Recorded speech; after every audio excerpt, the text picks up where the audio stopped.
Okay, Coach, give us an opening statement on today's buzzer beater win against Lamar.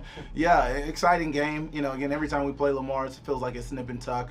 But again, we turned the ball over 28 times. We gave up double-digit offensive rebounds. But what I told them is winners find ways to win, and they make the right plays at the timely time. And, again, I'm sitting next to somebody that made a really huge shot to put us over the edge. So really proud of my team from bouncing back and giving effort and getting this win. And then obviously anytime you can win in the Sawmill in front of a good home crowd, it brings a lot of a joy to us. So we're proud of that. All right, Lydia, first of all, gotta be a top 10 moment, right? Yes. But no, what were you seeing on that play? I really just going into it was thinking execute.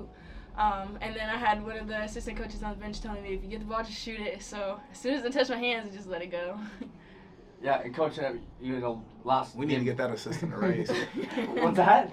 I said we need to get that assistant a raise, but keep going. Yeah, exactly. No, you mentioned the turnovers, and how were you able to overcome those? Because 24 to 10 and points off turnovers. Yeah, just keep fighting. Again, you can't control what happens. All you can control is your reaction. So that's kind of something that we've been talking about, is controlling our emotions, controlling our reactions to negative times. And I thought, although we turned it over 28 times, I thought we, were still aggressive on the offensive end and we weren't tentative.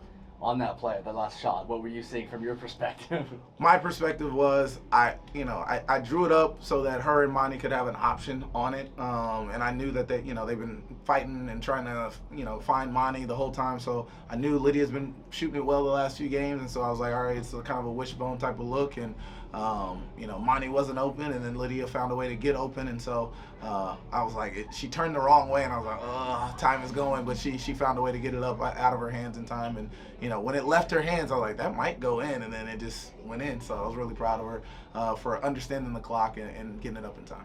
What did Lamar do? Was there any changes they made that just kind of let them back into it, or? No, I think we turned the ball over, and that allowed them to get those points in transition that we talked about. And again, we only scored 7 points in the fourth quarter, and 3 of them came, as the buzzer was going off. So again, they kind of held us and stifled us in the second half. Again, we had 27 points in the second quarter, and we only had 19 in the second half. So I think there were some shots we wish we could have made, but also they made some adjustments. But again, credit to my team, we kept fighting and found a way.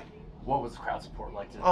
Amazing. Again, it was loud on a couple of stretches there. We're making shots, and again, obviously, when that shot goes in at the end, it was deafening. My watch is telling me it's too loud of an environment. So I love that, and I love seeing people here with their families supporting us and the Lumberjacks. Lydia, where does this rank in your athletic career?